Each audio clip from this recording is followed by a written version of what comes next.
Thanks, Kathleen. Hi, everybody. I'm Kathy Hamilton, the what am I? Boot camp drill sergeant here at the library, presenting another tech club for everybody. And I think this is going to be a good one. It's certainly one I'm interested in, is apps that make money handling, etc., easier. Before I introduce our guest, I am going to tell you just how I'm going to monitor the chat. If the question that you ask pertains to what Ginger, our speaker, is talking about in the moment, I will go ahead and ask it. If you don't hear me ask it, just know that we will try to get to them all at the end, okay? But sometimes questions come up pertaining to the slide before or the slide before, so I think that throws people off. So if you do ask a question pertaining to what she's talking about in that moment, then I'll go ahead and ask it, and then just know that, just be patient. I'll get to it. I promise. Okay, so I'd like to introduce to you Ginger Elsperman. Ginger is the program manager and a certified financial and HUD counselor at the Housing and Credit Counseling Incorporated, or HCCI, in Topeka.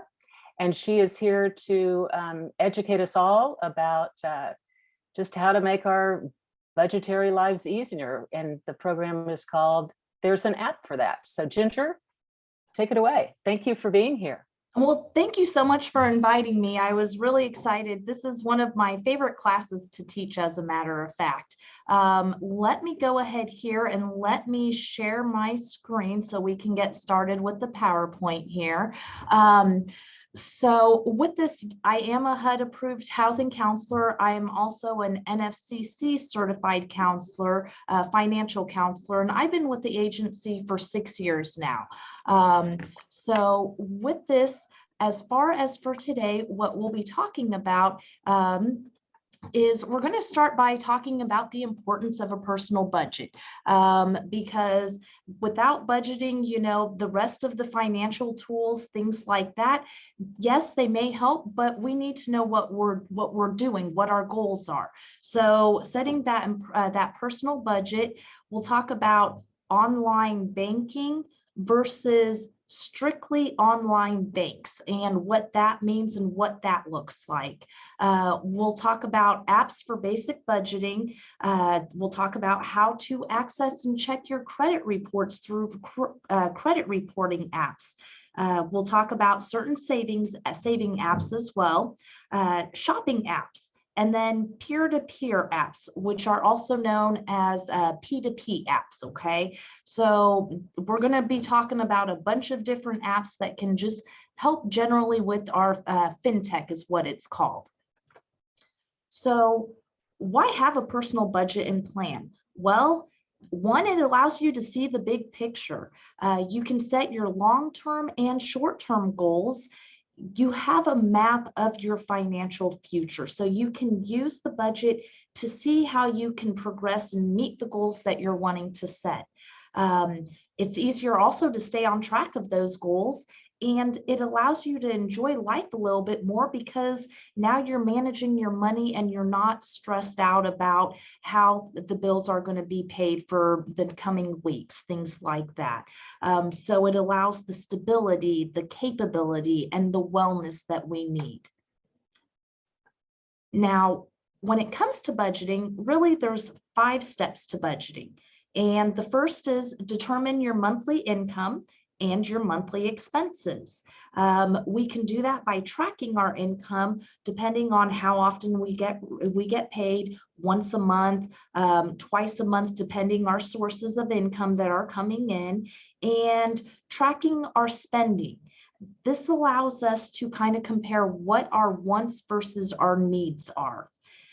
We then record our spending and we track our progress through it. We're making sure we're sticking to what we set those limits to.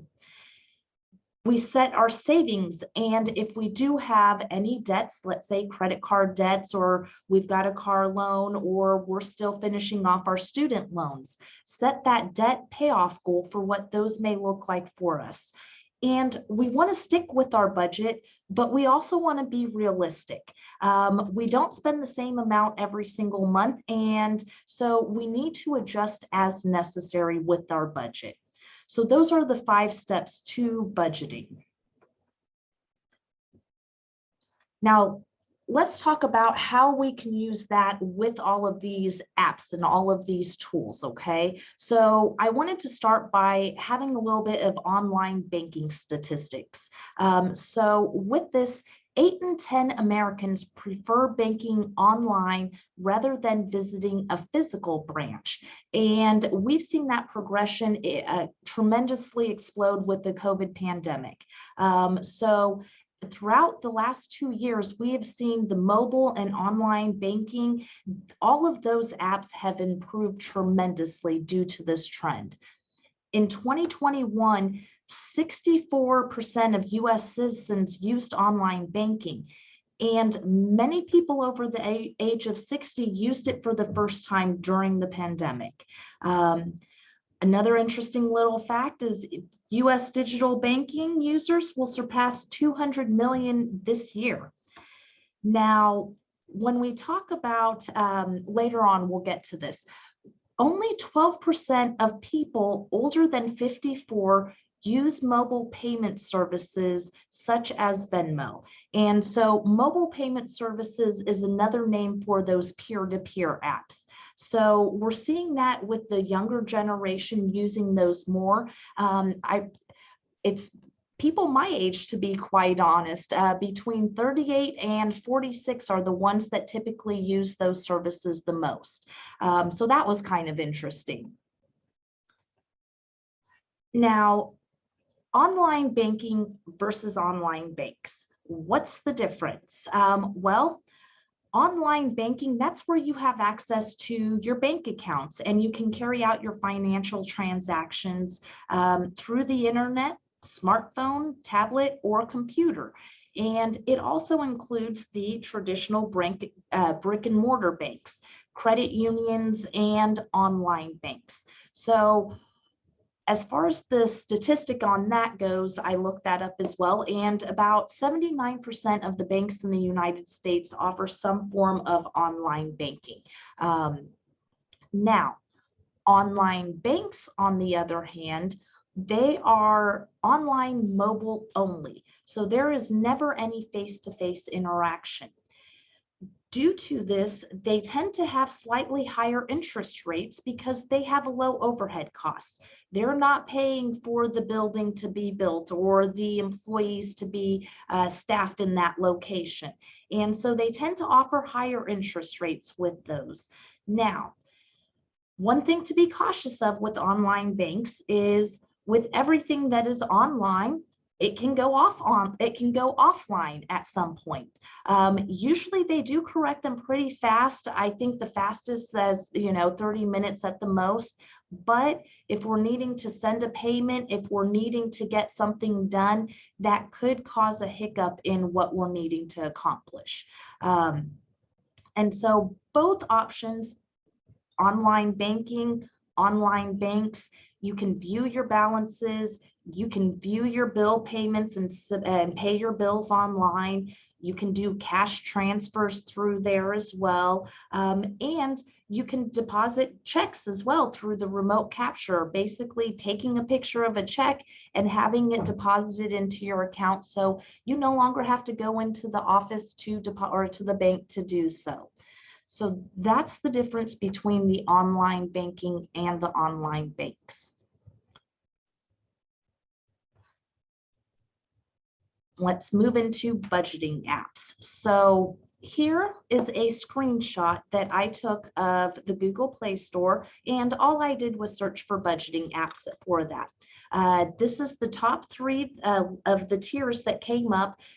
When I did it, there was over 4,000 different budgeting apps. Now, are they all going to do what you want them to do? No. Are they going to accomplish what you want them to accomplish? No.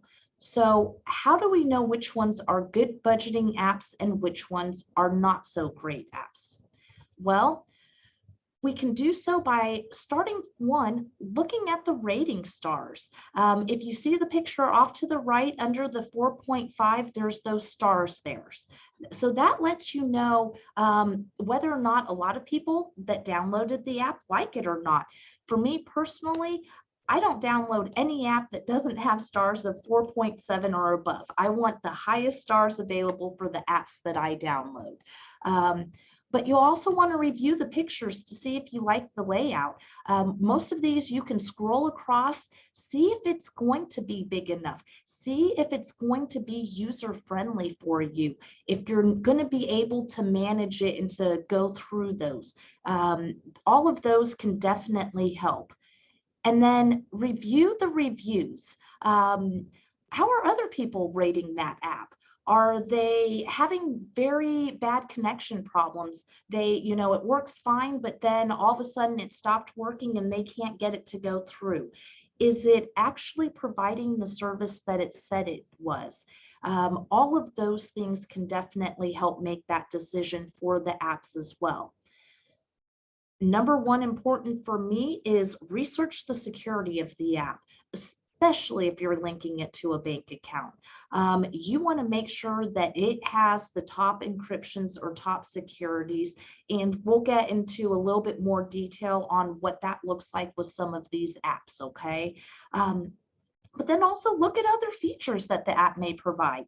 Does it do, besides budgeting, does it help with credit card management? Does it help with any of your investments that you would want to link to manage that? Things like that.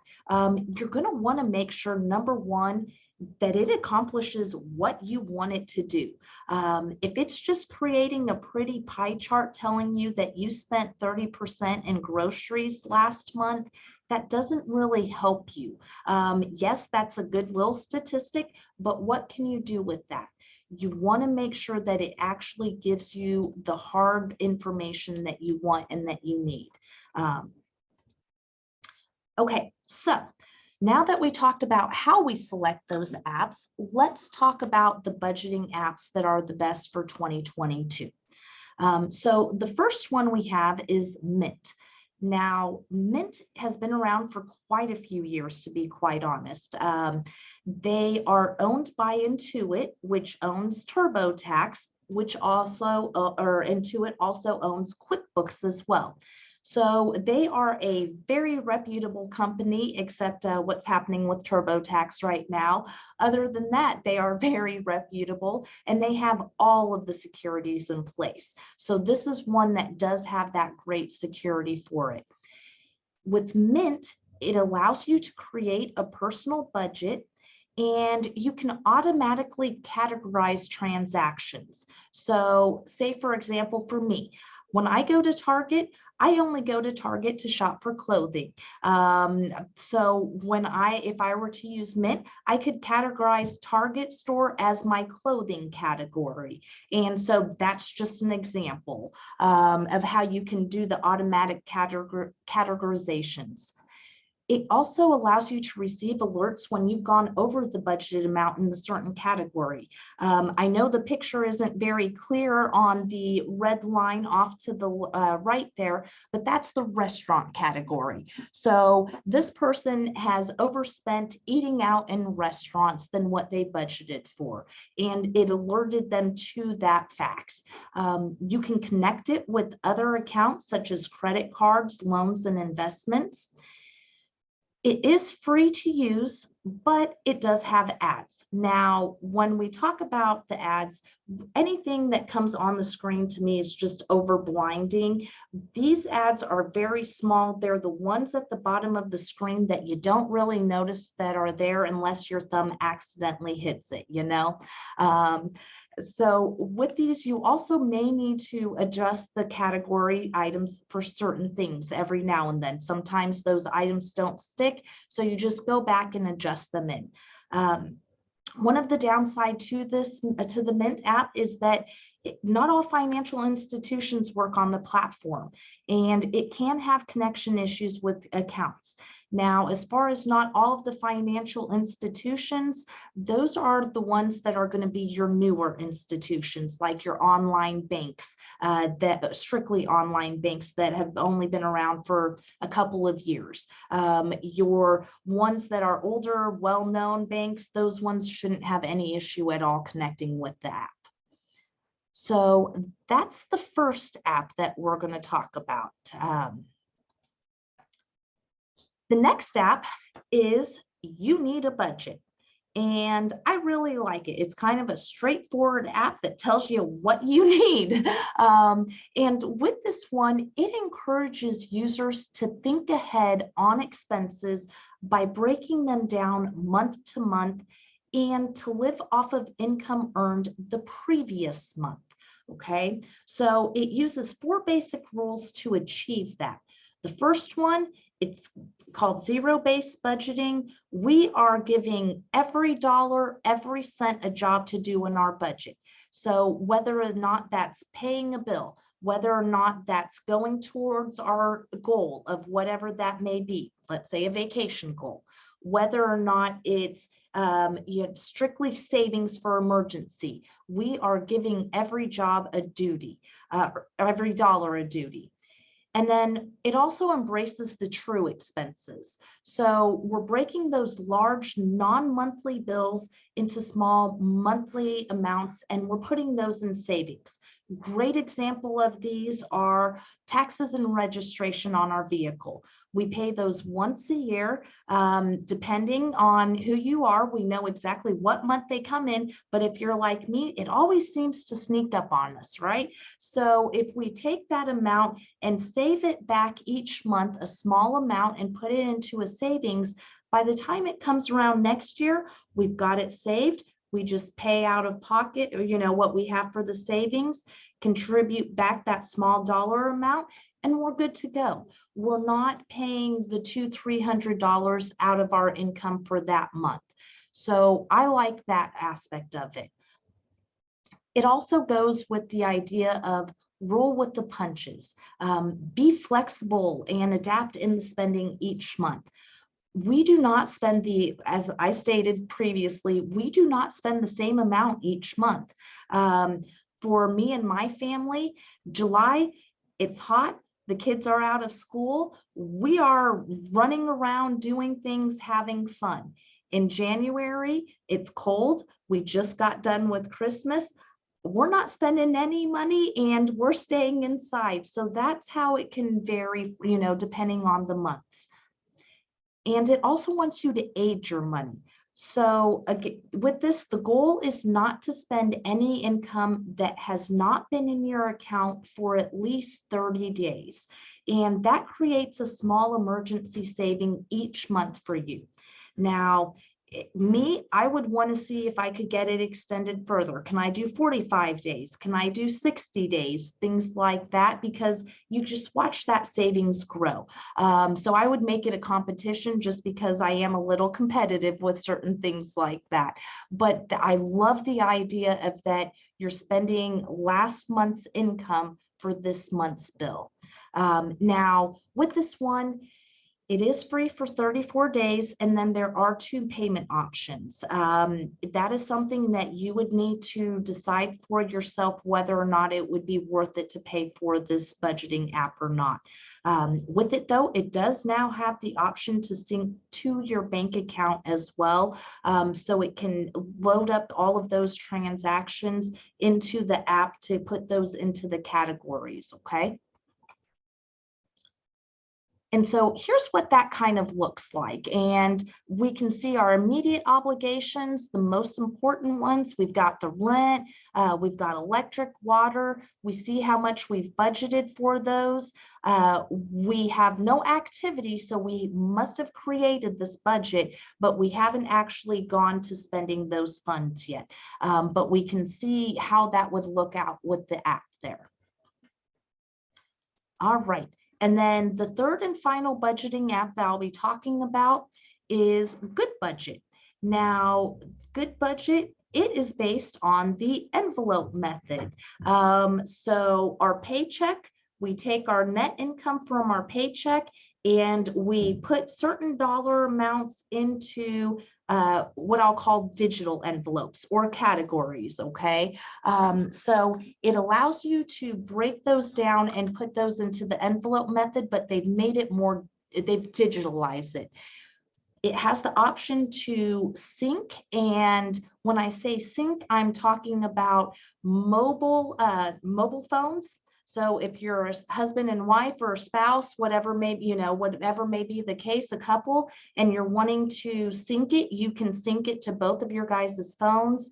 You can share it for an online, and you guys can share your household budgets as well through this. So it allows that different users to have access to it.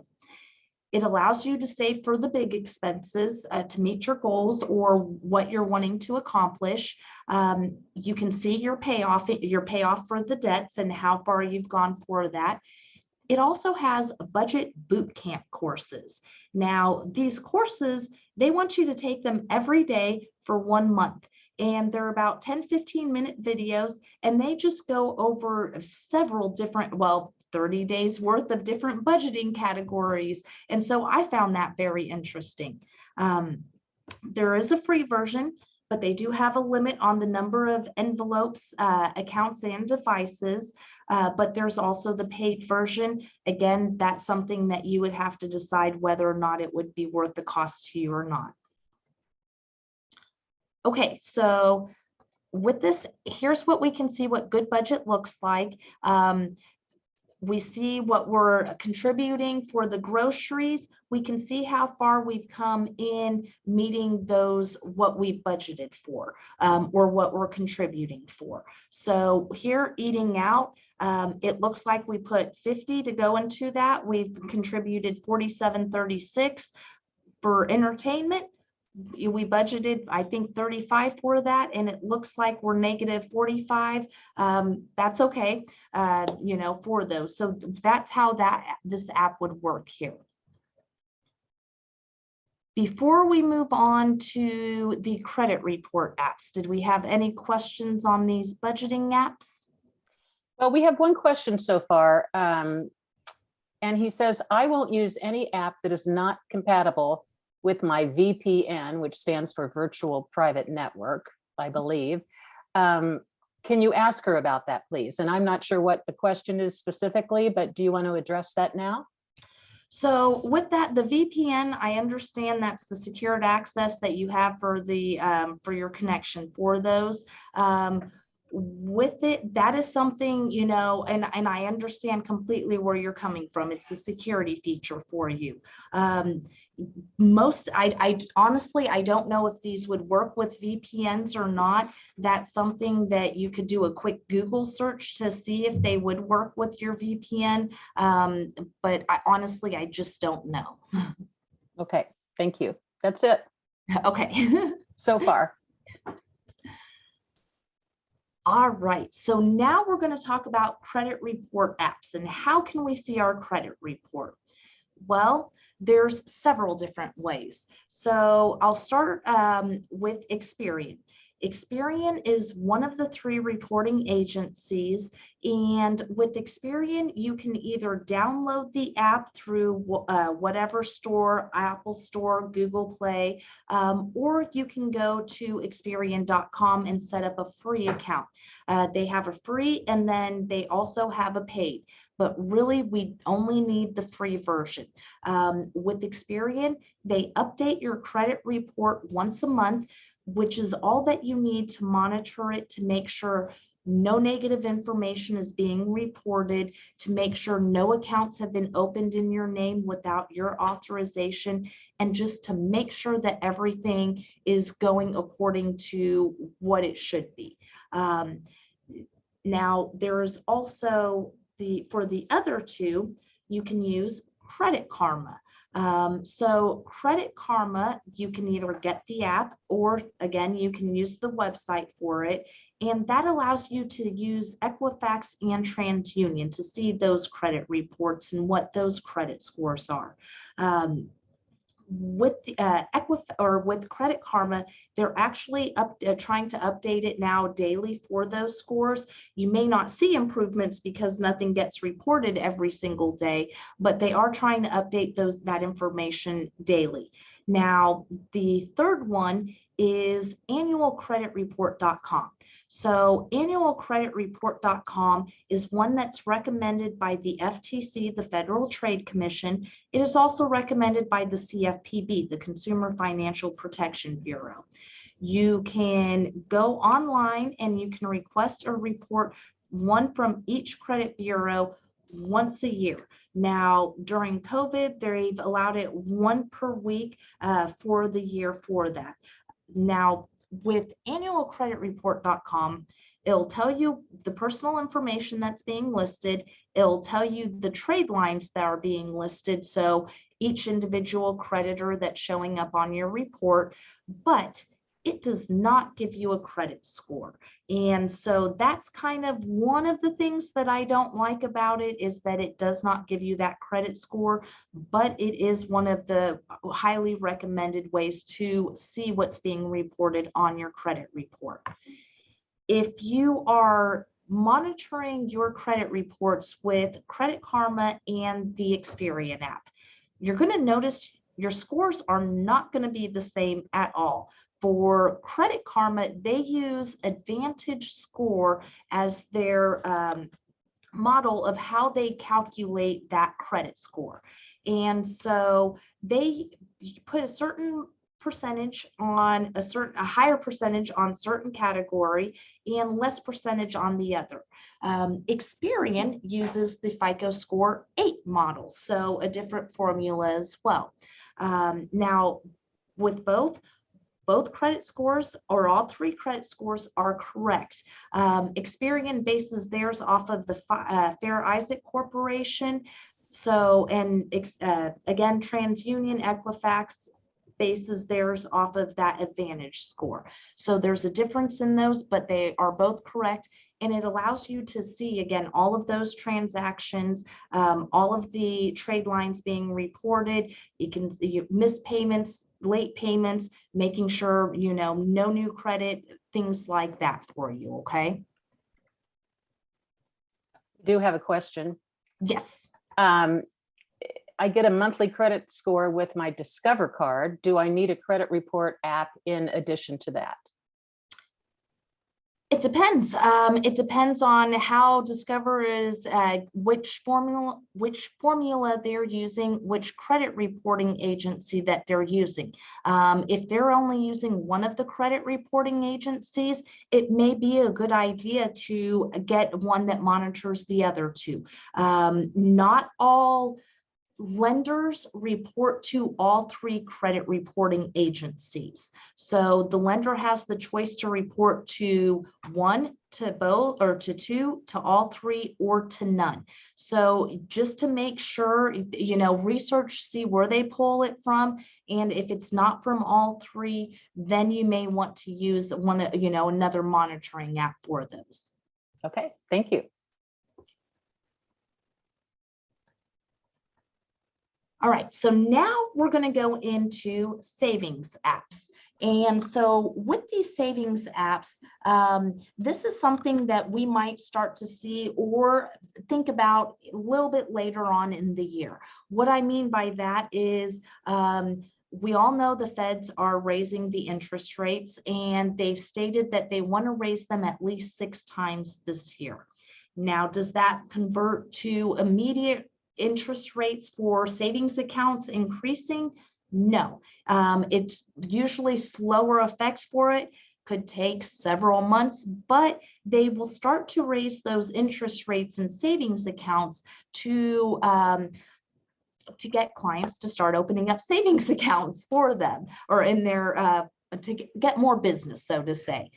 Now, with this, as far as online savings, the first one that I have here is Capital, and I like it a lot. So with this, yes, there is a free 30-day trial, but there is paid services for these.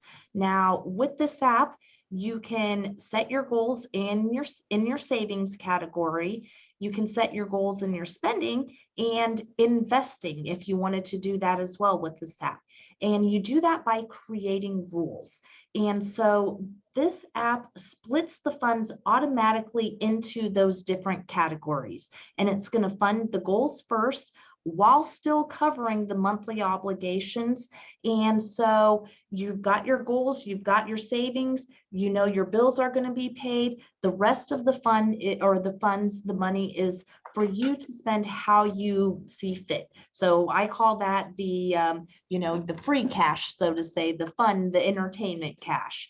Now with this, it does have a lower interest rate, 0.1% interest rate. It does take 1 to 2 business days to withdraw the funds from these, but this is one of the highly recommended savings apps. Next, we're going to talk about Digit. So Digit, they use an AI, an artificial intelligence formula to analyze the monthly budget and your spending habits. Now, with this, you're going to enter the goals that you want to accomplish. So depending on what that may be, if you want to start traveling more, if you want to erase the credit card debt, whatever may be the case, you can create the goal, and Digit compares that to your budget. It will then deduct small amounts daily to meet the goal. Now, that can seem kind of scary. How do I know that I'm not going to go in a deficit? Well, with this, you can start it and stop it as you would like, and it'll start. You can continue it whenever you would like. If there is a chance that you could overdraft or cause overdraft fees, you can instantly transfer the funds back into the checking account to avoid those overdraft fees. It is free for 30 days, and then it is $5 a month, but it is also FDIC insured. It is secured by a 356-bit encryption, which is really, really good. Looking that up, as far as right now with the technology that we have with our computers, it would take billions of years to crack that code. So 356-bit encryption is very secure as of today's date and time with the computers and technology we have out right now. And then the last savings app that we're going to talk about is Varro. Now, Varro is an online bank. It is one of the fintech, it's one of the first fintech companies, so financial technical companies that became FDIC insured. And that is for deposits only though. In order to have Varro as a savings account, you must have Varro checking account. Varro offers interest rates based on savings accounts starting at 0.5, but it can go as high as up to 5% APY. There are certain requirements though that you do need to meet. So to get the maximum interest rate, you must have direct deposits of a minimum of $1,000. And that could be either through the checking account, through the savings account, or a combination of both. And that is within a 1-month time frame.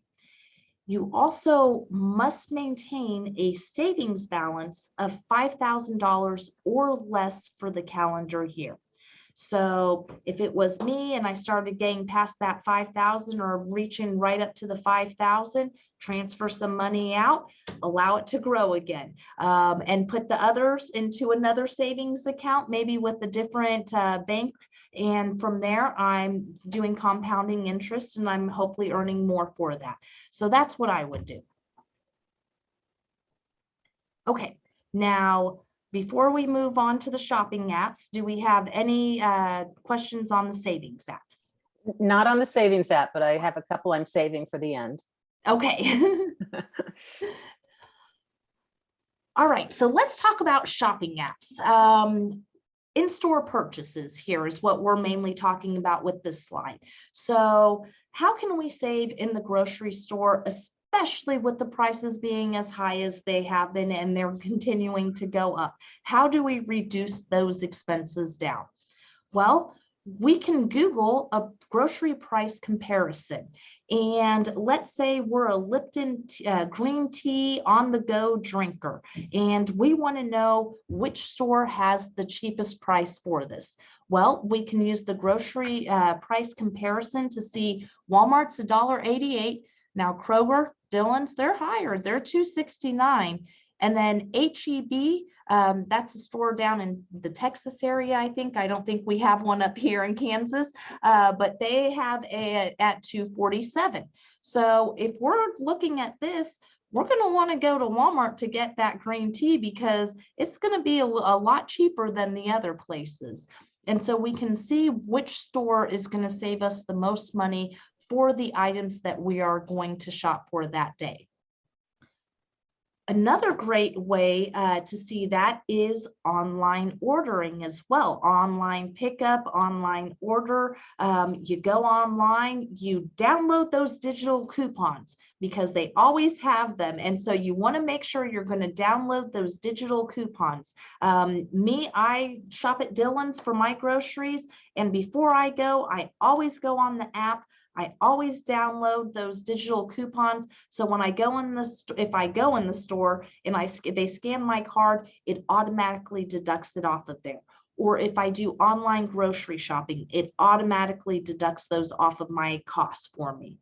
So I order online, I can see the prices, and from there, I can then check out and I know exactly how many items I've bought. It also helps me limit my spending as well. So I'm not, going to the store super hungry, picking up, oh, this sounds good, or, oh, yeah, that candy bar, I'm going to eat it on the way home, those kinds of things. So it helps limit my impulse buying. Ginger? Yes, ma'am. What is the name of this particular app? Well, with it, it's not an app. It's just a grocery price comparison through the Google. Oh, okay. Oh, through Google. Okay. Thank you. Another one to consider too is depending on, as a financial counselor, I never want to tell people go out and get a bunch of credit cards. That's never what you want to tell people. But let's say you do shop at a store all the time. That is the store that you go to. You have been going there for 5 years. If you have, maybe consider getting that store credit card if you're able to. Depending on those, some of them, 5% off today or 5% off every day. If you pay with your credit card, we'll give you 20% off. It offers sometimes free shipping, extra days for returns. So if it is something that a store that you go to all the time, there may be those benefits for it.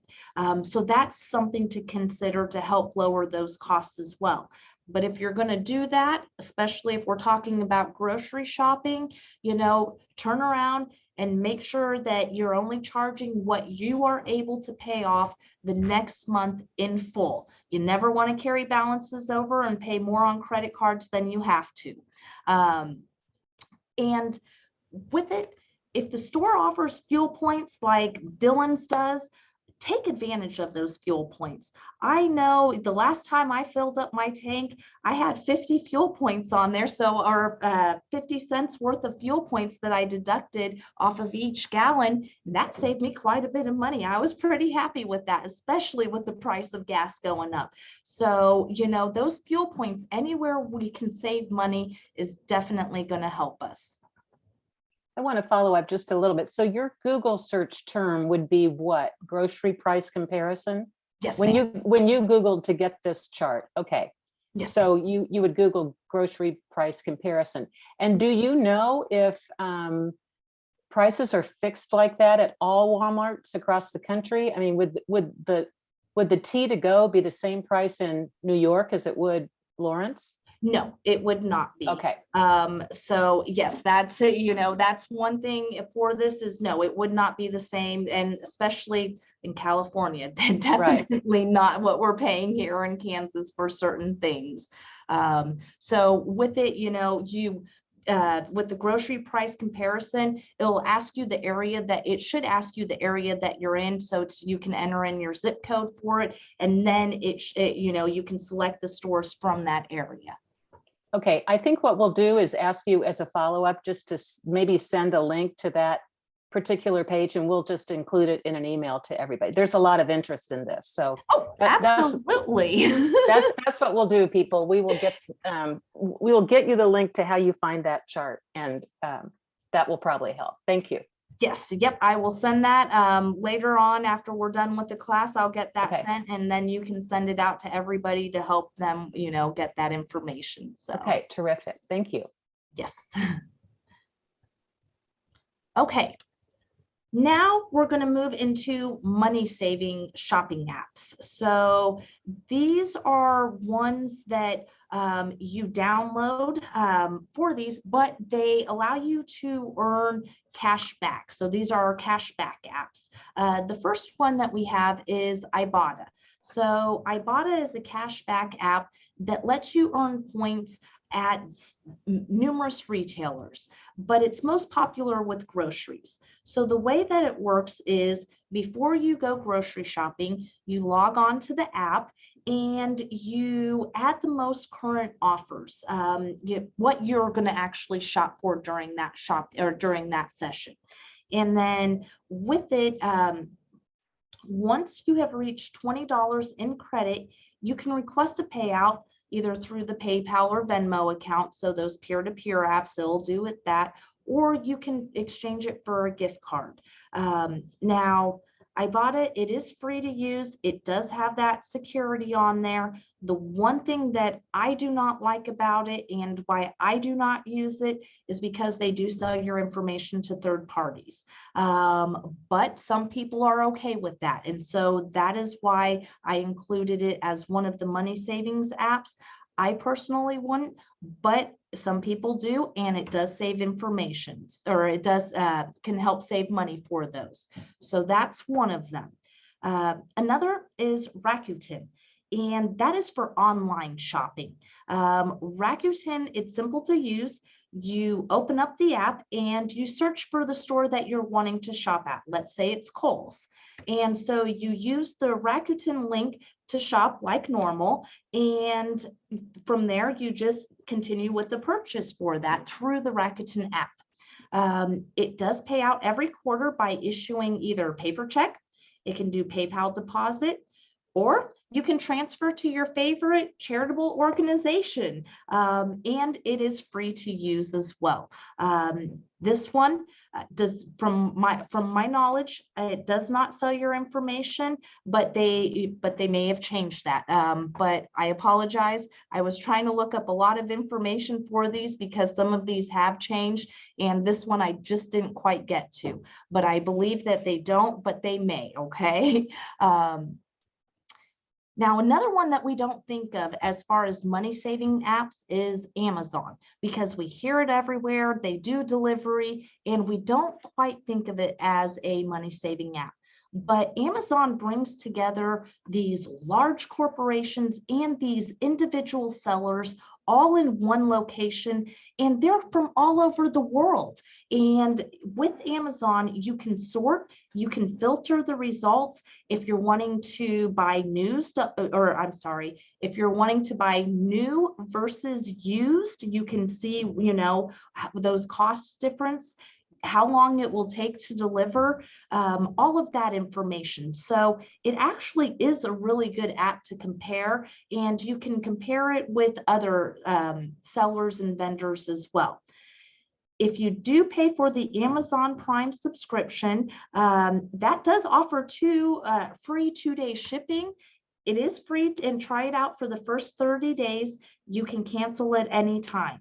And so with it, I know me personally, I like using Amazon, especially when the shoe blew out from my daughter and I've got to order a pair of new shoes and I know I'm not going to have time to go to the store. Amazon's a great place to get those and have those delivered. Now, we do have a question about Amazon, and it's any suggestions on how to cancel Amazon Prime? Well, you should be able to go to your account setting and cancel it. That it should be as simple as that. Now, depending on when you cancel it, it may, and I don't know if Amazon bills 1 month ahead or if they bill for that month. So I'm not quite sure how they do it. Maybe you cancel and you get charged one more time, or you cancel it and that's, the end of it. So, but it should be as simple as logging in, going to your account settings and canceling that subscription. Sometimes they do try to hide the cancel button down low on the page, so you have to scroll and scroll and scroll. It's not just Amazon, but a lot of people. So keep scrolling until you find that option. Yes, they they like to keep it hidden at the very, very bottom after they give you everything, the disclosures to try and keep you with them, right? Right. Okay, thanks. Yes. And then the last one that we're going to talk about is Fetch Rewards. So Fetch Rewards allows shoppers to earn rewards on their regular shopping trips.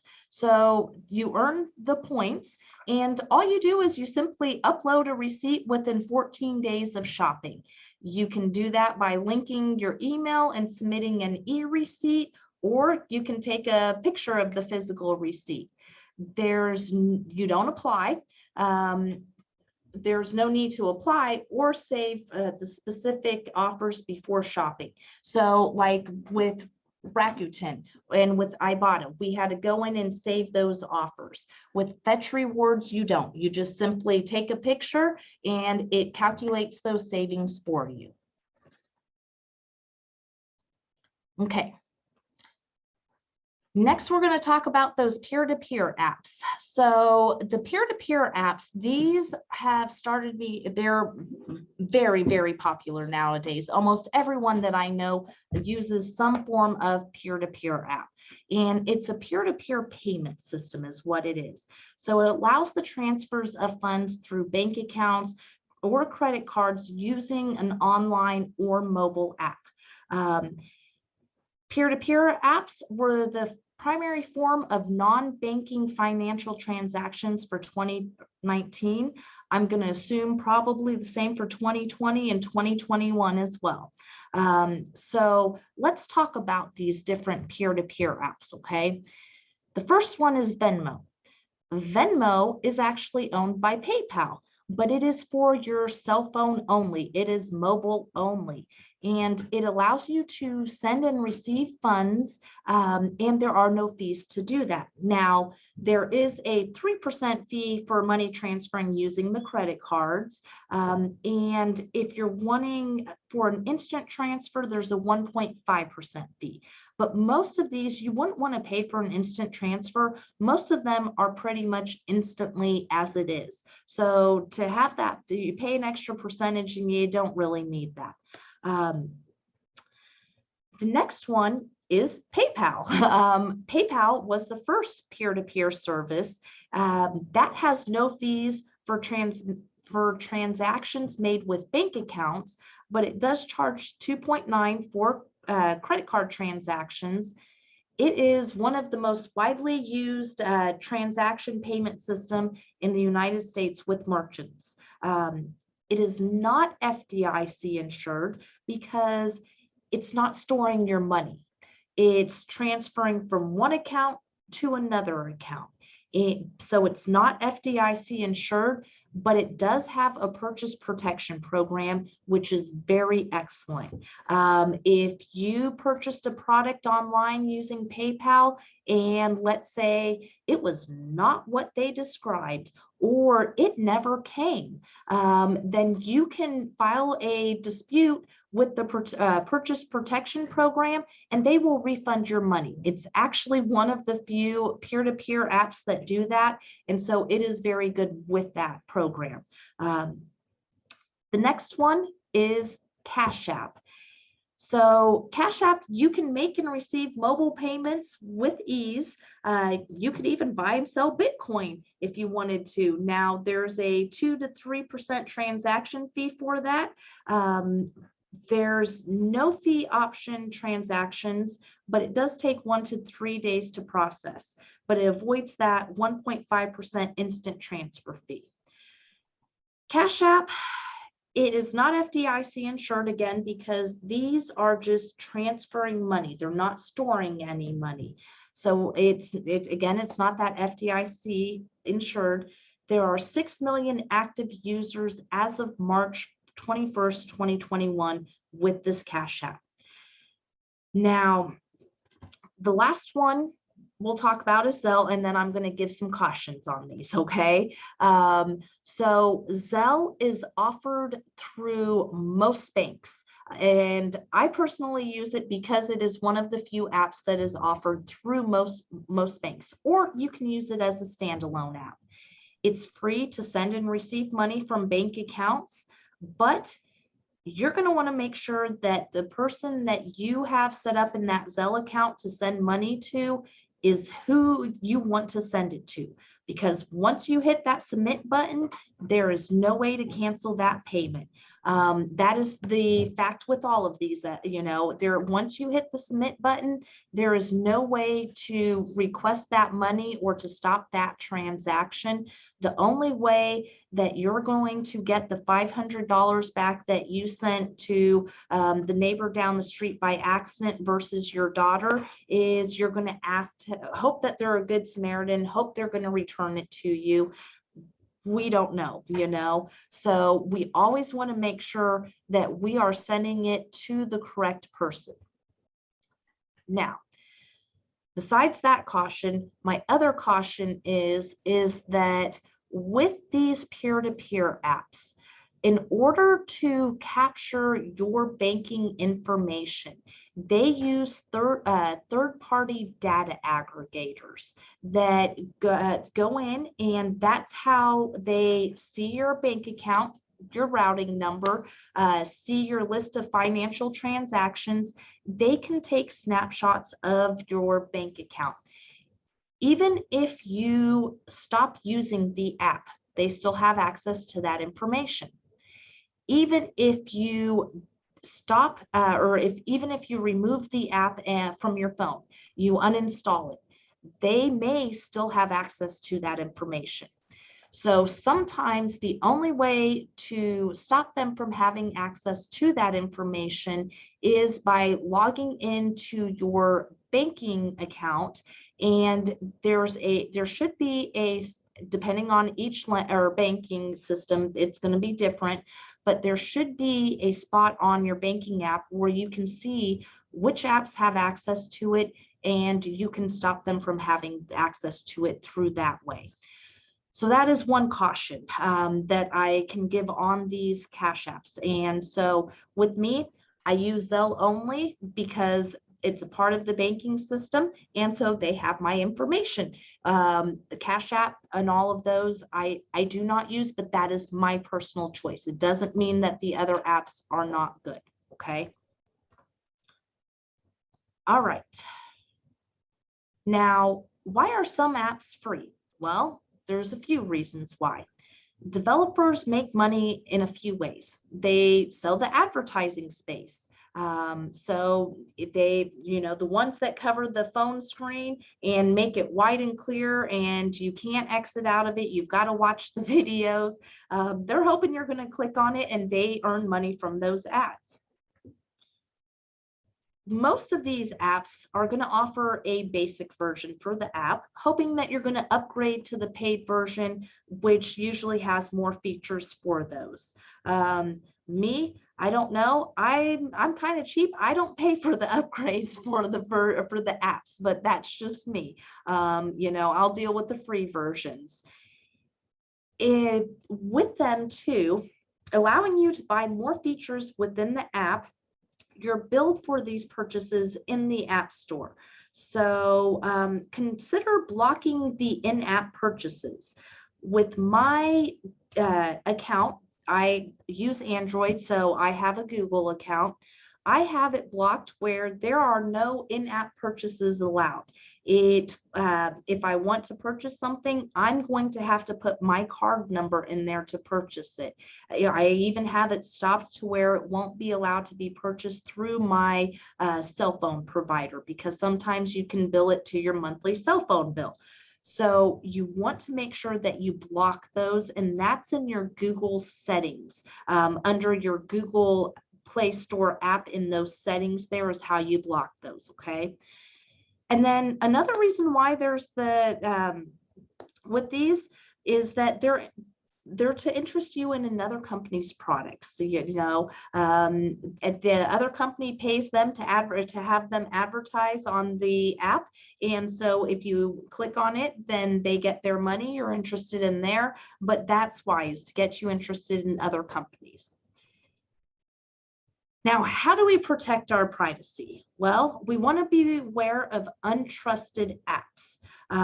If you don't do the research on it, don't download it, is what I always say. You want to know what you're downloading. You want to know what permissions they have, whether or not they have access to your microphone or your camera or your contact list. You want to know what you're downloading. So be aware of those untrusted apps. Clear out any unused apps. If you've got an app on your phone that you haven't used for the last 3 months, are you going to use it again? You haven't used it in the last 3 months, uninstall it, get rid of it. And then protect your device. Depending on your, how you want to go about it, you can protect it with the passcode, with a pattern. You can also protect it with a thumbprint. Biometrics now are starting to be used, so facial recognition, all of those things. Make sure your device, whatever it is protected, and that nobody, if you were to leave it sitting on the table at McDonald's, nobody can come up and pick it up behind you, okay? And have access to any of that information. If you recycle any of your devices, make sure you erase all apps before you recycle it. I would even go as far as to reset it to the original settings that the phone was, it gets installed with. That's what I would do with my devices. Use antivirus software. Of course, we all know that one. That's been around for quite a few years, since the start of the World Wide Web, right? And avoid apps that leak your information. So with those, we want to, that's what I personally do, okay? And then we also want to protect our information other ways as well. One thing is if you are social, if you're on Facebook, there's a lot of these "we haven't talked in a while, let's get to know each other" games. What was your high school mascot? What was your first car? What town where did you grow up in when you were 8 years old? All of these questions, they should sound familiar because they're your security questions. How hackers get our information is we give it to them. We give it to them freely. So I always advise, do not play those get to know you games. We are just giving away our information without even knowing it. So all right, and that is the end of the presentation here. I'll follow up with just one quick slide here. As far as housing and credit counseling goes, we have a financial stability coaching program. It's called the Debt Monsters. And so as we can see, there's a bunch of debts here, or debt monsters here. You can go to the website, take a short 5-question quiz, and you can see what kind of debt monster you have. If it's red, if it's blue, or if it's green, we're in the good. And so if you're needing assistance with any of those topics, we're here to help with those. We have free financial counseling services that we provide, and then we can continue for those, okay? Now, let's go ahead here, and Kathy, I've finished up my presentation. Do we have any more questions? We do. We've got a few outstanding questions about what you said earlier.